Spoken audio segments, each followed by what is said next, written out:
What's cracking, y'all? You are now watching Boo TV. Appreciate you for stopping in. Like, comment, subscribe, hit the bell, stay notified, and let's get into the topic for today. What's up, y'all? Got another reaction video from the YouTube channel Prime Larry Bird from the amazing subscriber, supporter, Ledabo. I don't even know how to pronounce your name. Is it Ledabo? Is it Ledabo? Is it Ladobo?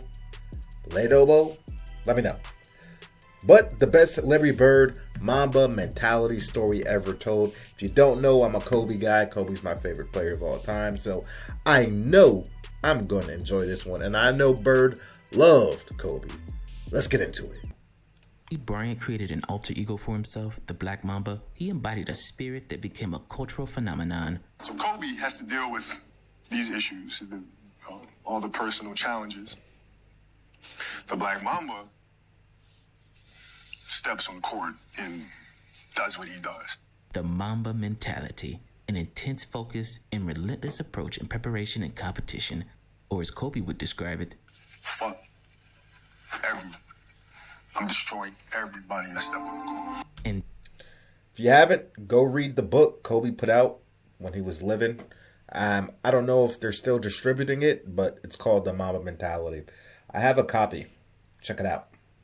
Just guess who Larry Bird's favorite basketball player is. Kobe was always my favorite since I got out. I don't like that, by the way. But Kobe is one of the toughest human beings I've ever seen because I know what he's been through, and he's played a hell of a lot more minutes than me. Yeah. And he just finally figured out, hey, I'm going to get hurt. I'm just going to have to play through it. And that's the mentality of a great player. Which, if you could have picked any current player right now to play with for an entire season, who would you pick? Probably Kobe, because Really? the fact that he's, well, of course he wouldn't have been shooting as much as he does now. Yeah, you would have had but to talk with him. His desire to win, his dedication in the offseason to get better, and he's just tough. He's just a tough cat. But if you want to have fun like I did with Bill Walton, you play with LeBron. Really? It'd been probably more fun to play with LeBron, but if you want to win and win and win, it's Kobe. Now, if you know anything about Larry Bird, then you should not be surprised that he picked Kobe Bryant over LeBron James, because Larry Bird had that same Mamba mentality that Kobe had way before Kobe coined the phrase. And it all started after Larry Bird had a bad experience as a freshman at Indiana University, causing him to drop out of college after only 2 weeks on campus. To everyone's surprise, Larry had given up his basketball career and gone back to his hometown of French Lick, Indiana, to become a garbage collector. They talk about the garbage in French Lick. It takes you about half a day to pick up all the garbage. So that was a very small part. But you know what, Mark? Just think, in an alternate universe somewhere, there's a version of Larry Bird who retired a garbage collector. As happy as can be at that. It's a job. I never thought I was too good to do anything. I'd do it today if I had to. But a lot of things, cutting trees down, painting curves, cleaning the streets, laying asphalt. We did everything. But when Bill Hodges, the head coach of Indiana State, went to French Lick to meet Larry Bird for the very first time, he said one thing to Larry that struck a nerve so hard that it made Larry change his mind from being a garbage collector to being a cold-blooded killer on the court. And Larry's first victims were Indiana State's starting five. You know, when I got to Terre Haute, Bob King. Larry's very interesting because there's a couple of points in his collegiate career where, or you could say before or after it, but where it's like you weren't really sure if he was going to be a basketball player. Like, did he want to do it? Was it as high on his priority list at times as other things were? People were reaching and grabbing to bring Larry over. They wanted Bird. Bird valued the simple things in life. Larry Bird dropped out twice, one time with Indiana University, and then another time with Northwood Institute, before going to ISU. And then the rest was history. He asked me what I knew about players in the state, and when Larry was a junior, he wasn't very big then. He was about 6'3", but I guess he's grown quite a bit since then. I saw him play in the All-Star game. And that he's really good. He said, well, let's go get him. And I got a hold of a kid that had played high school ball. He was a senior when Larry was a junior. He was one of Larry's best friends.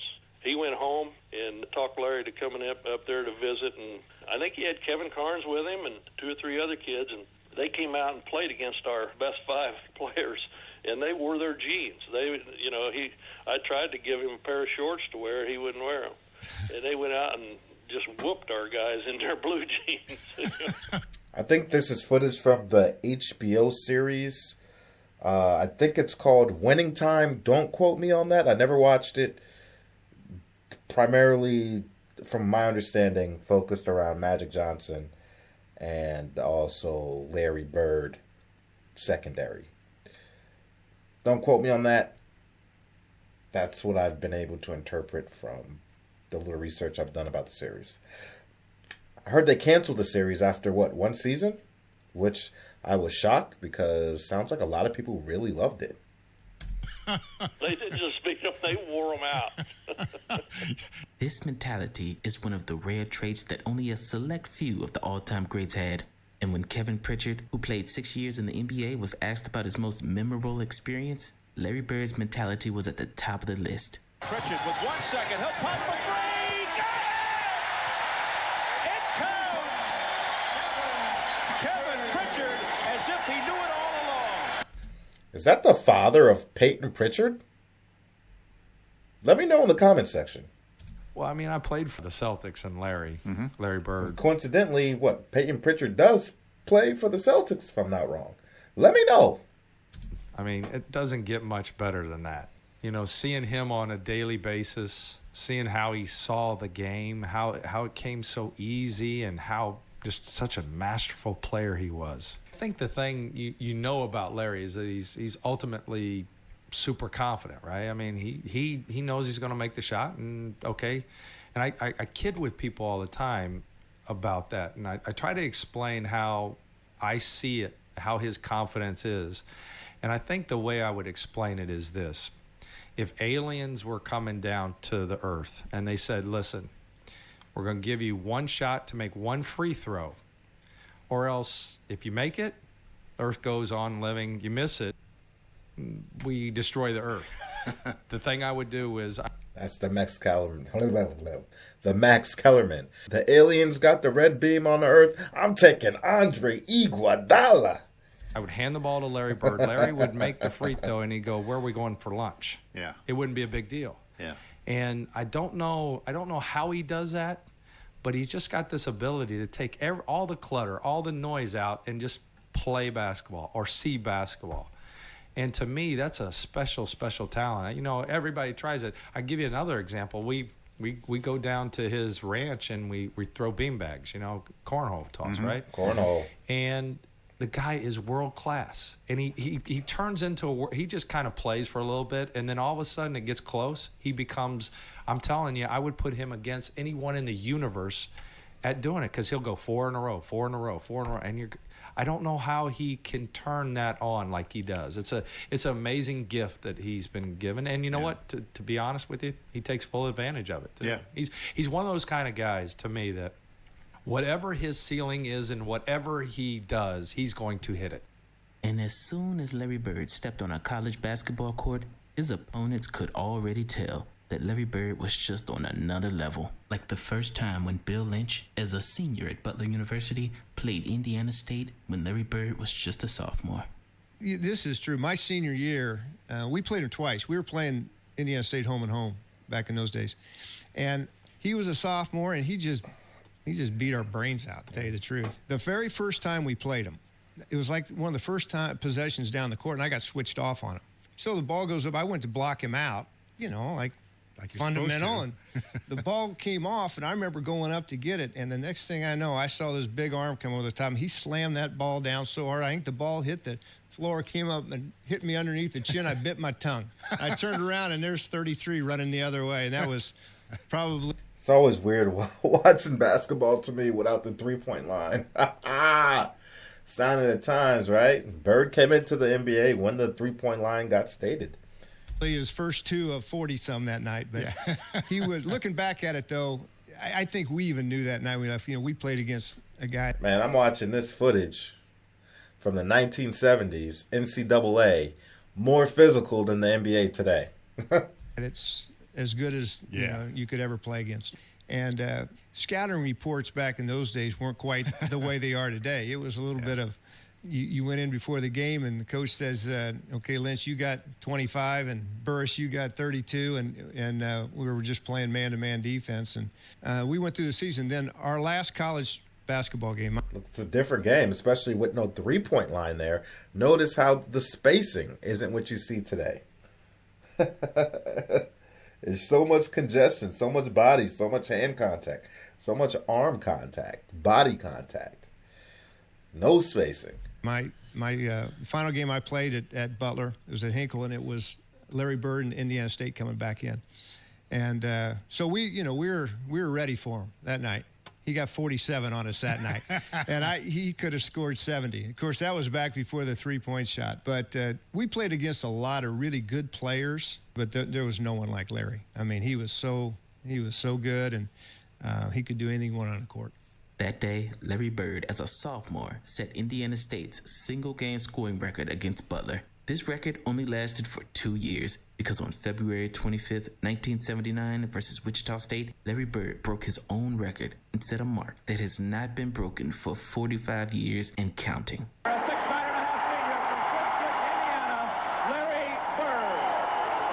This is the first time that Indiana State Sycamores have ever been on national television. And are they ready? They think they're number one. And they hope to prove today by remaining undefeated that they are number one. That's the man, Larry Bird. Galosinski.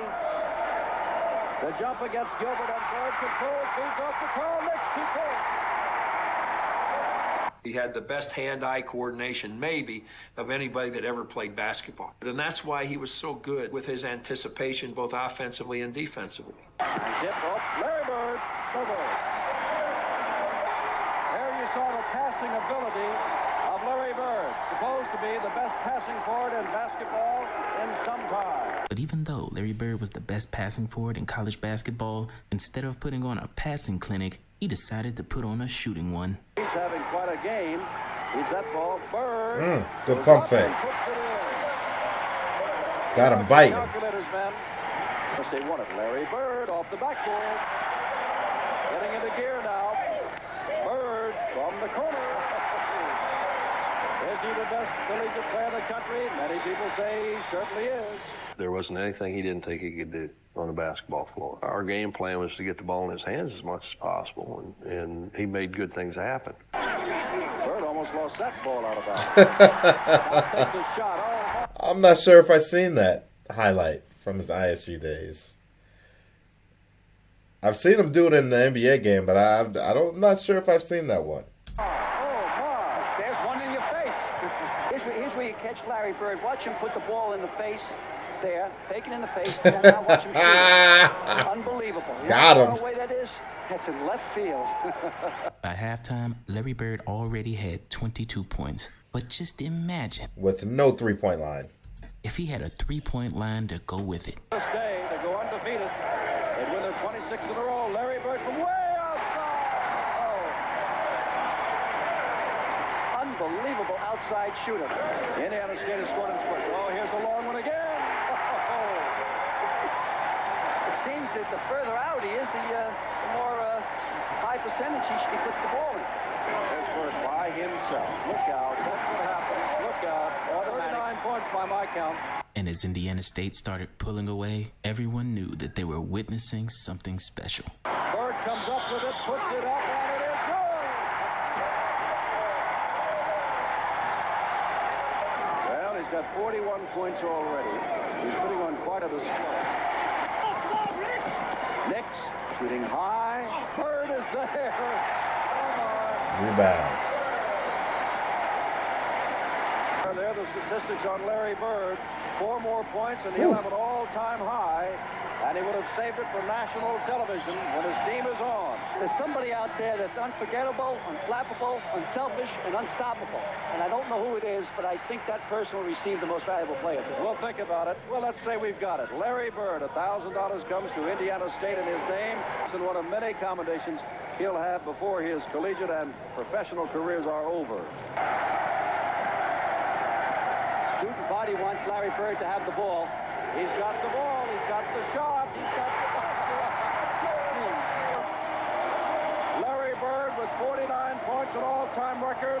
And to think Larry Bird, one of the greatest players of all time, almost gave up his basketball career before it even started. But what exactly did Coach Bill Hodges say to Larry Bird the day they met to make Larry change career paths and play basketball at Indiana State? Well, I'll let Bill Hodges tell you exactly how it went down. So, 2 days after I was in Terre Haute, we went to French Lick. And everybody had tried to recruit him, but nobody had been able to get very far with him. He had kind of a bad taste in his mouth. He didn't know what he was going to do, though. And we found his high school coach, so he took us over to meet Larry, and Larry wasn't there, and his mom said, "You coaches are just driving him crazy. Why don't you just go away and leave him alone?" Bam, she closed the door. Gary. Yo, Larry's mom was a gangster. I'll never forget that story, man. She cooked, she cooked dinner for Magic and Larry when they were down shooting the commercial? I think it was dinner. Was it lunch? I can't remember. Gary said, "Wow, she must have had a bad day because she's normally real nice." But one slammed door wasn't enough to stop Bill Hodges, so he drove around French Lick, Indiana, until he could find Larry Bird himself. So we drove around town and took Gary back. He said, "If you come back in a couple of days, I'll round Larry up and you can get to talk to him." Dan said, "Well, let's go back to Terre Haute." I said, No, I'm from Zionsville. Zionsville is about the same size as French Lick. We're going to find Larry." I said, hey, there aren't too many places you can hide a 6'8" guy in a town like this. And we drove around for a while, and I made a right turn and started down the street, and we were passing a laundry where you go in and wash your clothes. Yeah. And here comes this big blonde kid out of there. And I said, "There he is right there." And I pulled in. He said, "You think?" I said, "There can't be 2 of them in this town." And I got out and introduced myself.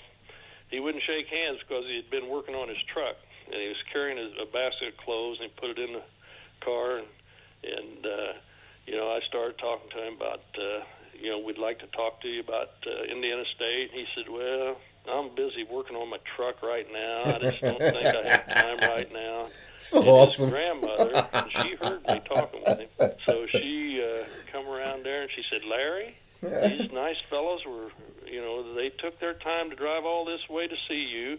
Invite them up to the house for some iced tea." "Oh, Granny, I'm working on my truck." "Larry?" And that was all there was to that. He didn't say anymore.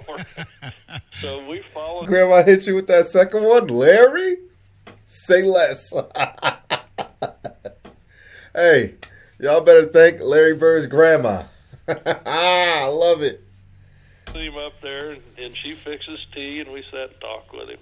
This golden opportunity was almost ruined by Bill's assistant, because what he didn't know was, just like on the basketball court, Larry Bird was not above doing the dirty work.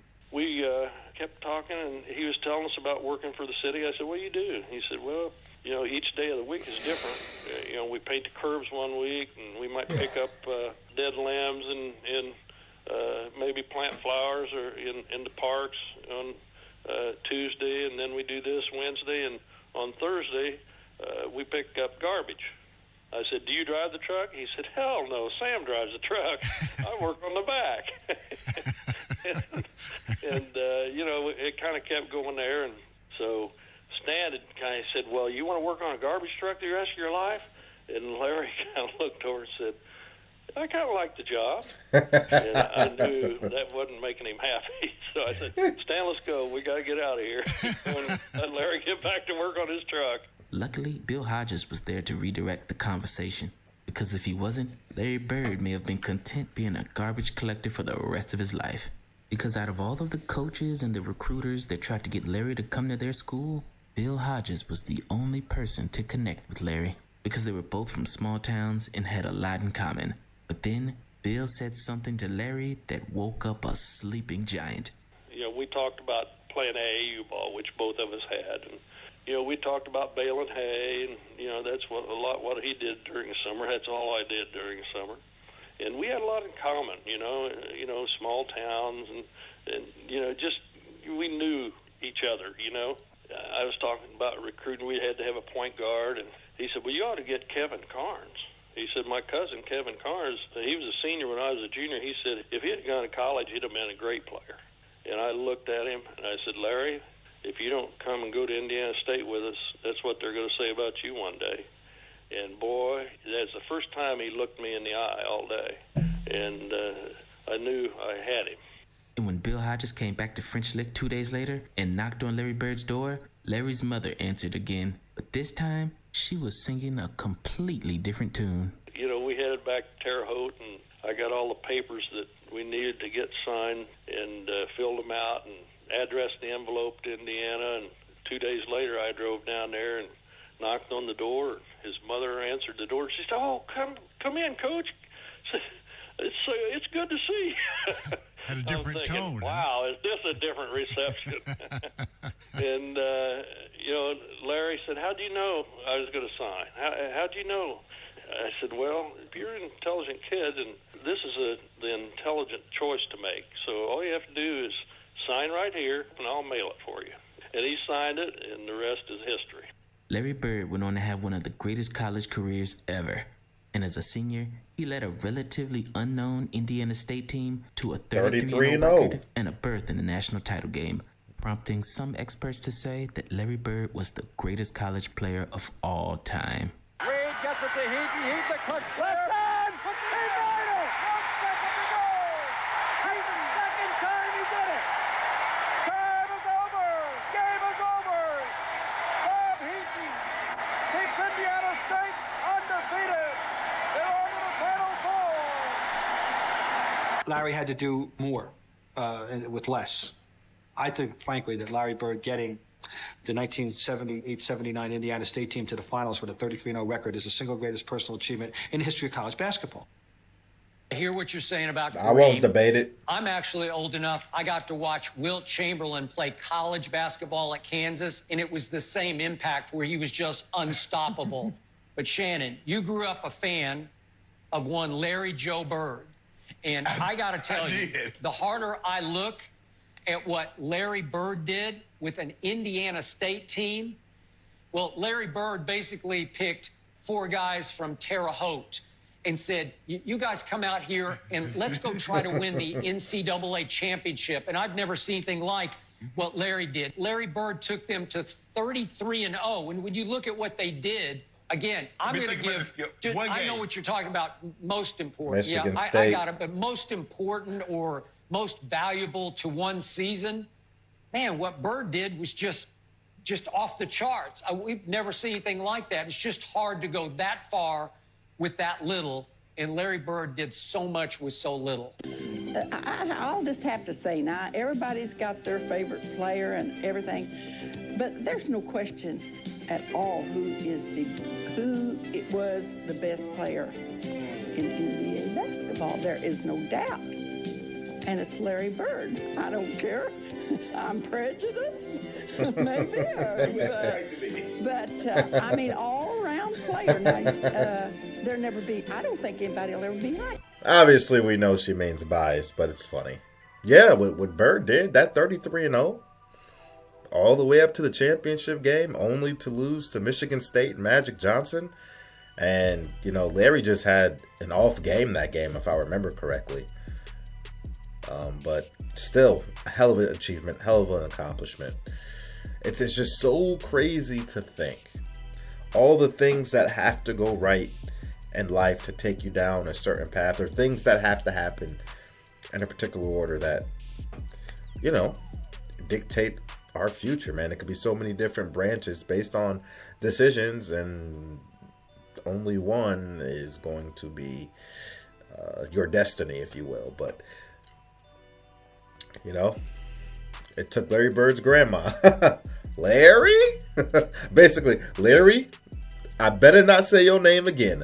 Larry, I better not have to tell you one more time. Now, you entertain what these gentlemen want to talk to you about. At least invite them up to the house. Have some tea. Let's see what they have to say. I love it. I love it. Yeah, man. Like I said, I'm a Kobe guy. And Larry Bird definitely, before the coin was phrased, Mamba mentality. You know? Two guys that played through a plethora of injuries. Put on their hard hats. Go to work. No excuses. Always took accountability. Come on, man. And Kobe was a historian of the game. Kobe could tell you everything about Boston Celtics lore. Los Angeles Lakers lore.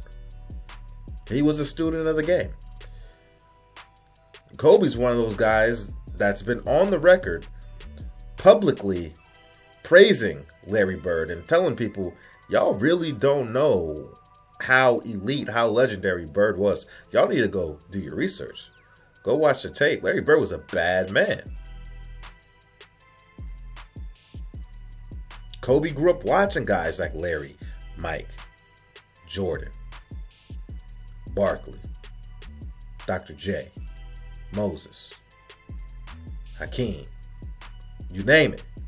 All these guys, even the guards, man. The Sidney Moncriefs of the world, people like that. You watch these guys. He learned from them. He studied them. His dad played in the NBA. So, even before he got to the league, who knows, he may have had access to some past players to pick their brain. Being his dad's son. Bird's one of a kind, man. I tell you, watching these highlights of Bird score, like with smothering defense in college, no spacing whatsoever, to get the type of shot you'd want ideally, space to dribble how you want to, isolate certain defenders, man, that especially with no three-point line, it was so congested. Bodies everywhere, arms everywhere. And it's like, and Larry Bird was still getting buckets how he wanted to.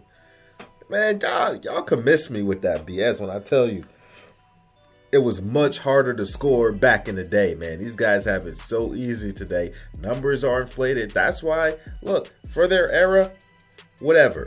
But, if I'm going to be honest and I'm going to apply context, I'm not as impressed with what guys do today, like what they was doing even back in the 70s. In NCAA basketball. Man, it wasn't easy buckets to get. Come on, man. Stop playing with me. And Larry was grabbing double-digit rebounds. Kidding me? I've never seen a player at Larry's position, small forward, that could facilitate and pass like him. Larry Bird, in my opinion, is one of the greatest passers of all time. And he didn't even really play point forward like some other guys did. I'm just saying, man. Larry was that special of a passer. That special of a player. Obviously, everybody was trying to get a hold of him. Despite him being like, I'd rather just work in my city. I'm happy here. I like working for the community. That was Bird. Anyway, folks, that's all I got to say about it. Check out our Larry Bird playlist. More Larry Bird content right here. Shout out to the Bird gang. Let me know what you think about it. Take care. Be blessed. Catch you on the next one. We out, baby.